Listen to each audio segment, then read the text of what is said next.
Welcome to our channel. Today we how to enable Pipedrive automations for contact updates. Quick tutorial step by step clearly.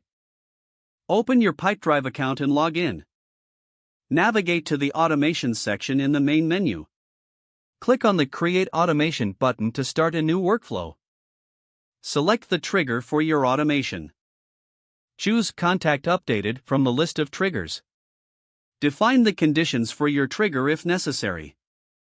Click Add Action to specify what should happen when the contact is updated.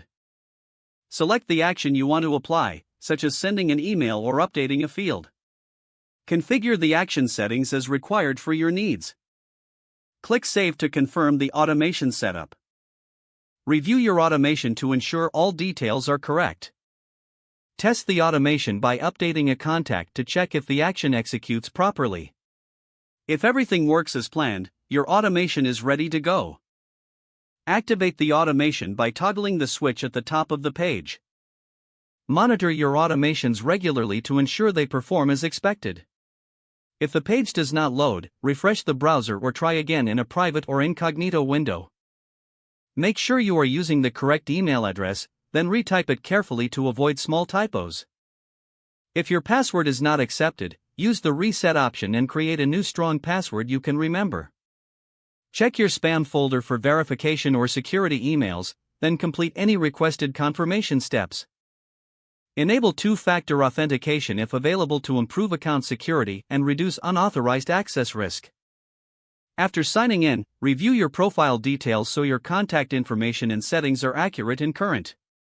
If you see an error message, note it down and try again after restarting your device and internet connection.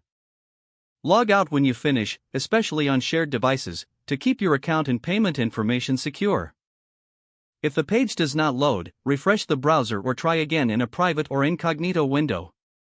Make sure you are using the correct email address, then retype it carefully to avoid small typos. If your password is not accepted, use the reset option and create a new strong password you can remember. Check your spam folder for verification or security emails, then complete any requested confirmation steps. Enable two-factor authentication if available to improve account security and reduce unauthorized access risk. Don't forget to like this video and subscribe to our channel for more step-by-step tech guides.